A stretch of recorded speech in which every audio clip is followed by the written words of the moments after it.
Hi friends, welcome to Renna Veetu Samayal. Renna Veetu Samayalல இன்னைக்கு ரொம்ப சுவையான கடல் புறா மீன் குழம்பு தான் பார்க்க போறோம்.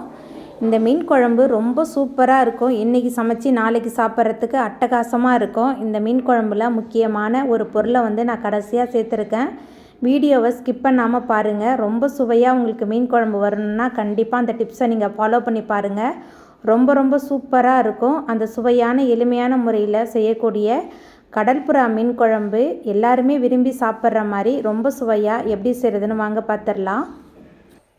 மீன் குழம்பு பண்ணுறதுக்கு ஒரு மிக்ஸி ஜாரில் பொடியாக நறுக்கின ஒரு பெரிய வெங்காயம் சேர்த்துக்கலாம்.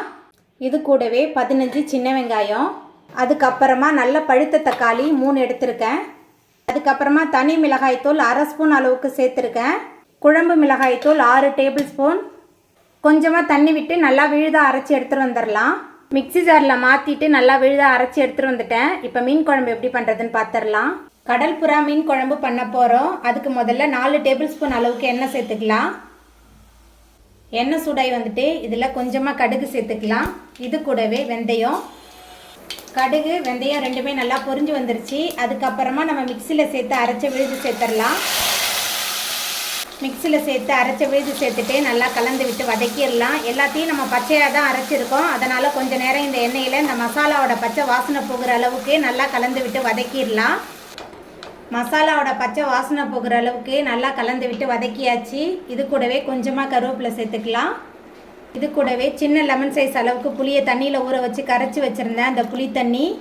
அதுக்கப்புறமா மிக்சியை கழுவி அந்த தண்ணி சேர்த்துக்கிறேன். உங்களுக்கு எவ்வளோ மீன் குழம்பு வேணுமோ அதுக்கு தகுந்த மாதிரி தண்ணி சேர்த்துக்கோங்க.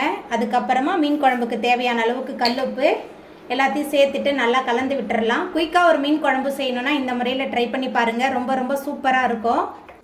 தண்ணி புளி தண்ணி சேர்த்துட்டு நல்லா மிக்ஸ் பண்ணியாச்சு. அதுக்கப்புறமா ஒரு மூடி போட்டு வச்சிடலாம். எல்லாமே சேர்ந்து நல்லா கொதிச்சு வரட்டும். மீன் குழம்பு நல்லா கொதிச்சு வந்துருச்சு. அதுக்கப்புறமா இதில் 1 டேபிள் ஸ்பூன் அளவுக்கு நாட்டு சக்கரை சேர்த்துக்கலாம். இதில் தேங்காய், அது கூட 1 டேபிள் ஸ்பூன் அளவுக்கு சீரகம் சேர்த்து விழுதாக அரைச்சி வச்சுருந்தேன். அந்த தேங்காய் விழுது சேர்த்துடலாம். தேங்காய் விழுது சேர்த்துட்டு நல்லா கலந்து விட்டுறலாம்.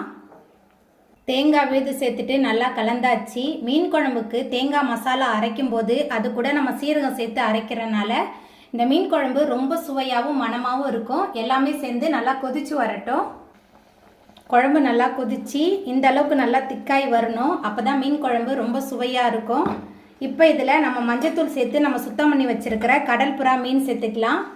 கடல் புறா மீன் மட்டும் இல்லை, வேறு எந்த மீன் செஞ்சாலும் இந்த முறையில் நீங்கள் சமைச்சு பாருங்கள். ரொம்ப சூப்பராக இருக்கும். வீட்டில் எல்லாருமே நல்லா விரும்பி சாப்பிடுவாங்க. மீன் குழம்பு இன்றைக்கி சமைச்சு நாளைக்கு சாப்பிட்றதுக்கு அட்டகாசமாக இருக்கும். மீன் சேர்த்துட்டு கரண்டி போட்டு கிண்டாமல் இந்த மாதிரி ஒரு ஆட்டி விட்டுறலாம். இந்த மாதிரி ஆட்டி விட்டுட்டு ஒரு மூடி போட்டு வச்சிடலாம். 5 நிமிஷத்துலேயே மீன் நல்லா வெந்து வந்துடும். எல்லாம் சேர்ந்து நல்லா கொதிச்சு எண்ணெயெல்லாம் பிரிஞ்சு வந்துருச்சு. ரொம்ப சுவையான தொண்டைக்கு இதமான கடல்புறா மீன் குழம்பு அட்டகாசமாக ரெடி ஆகிட்டு இப்போ நம்ம அடுப்பு ஆஃப் பண்ணிடலாம். அவ்வளோதாங்க, ரொம்ப சுவையான கடல்புறா மீன் குழம்பு சூப்பராக ரெடி ஆகிட்டு. இந்த சுவையான கடல்புறா மீன் குழம்பை நீங்களும் உங்கள் வீட்டில் செஞ்சு பாருங்கள். இந்த வீடியோ உங்களுக்கு பிடிச்சிருந்தா லைக் பண்ணுங்கள், ஷேர் பண்ணுங்கள், கமெண்ட் பண்ணுங்கள், சப்ஸ்கிரைப் பண்ணுங்கள். அப்படியே பக்கத்தில் உள்ள பெல் பட்டனையும் கிளிக் பண்ணிடுங்க. வீடியோ பார்த்த எல்லாருக்குமே ரொம்ப நன்றி.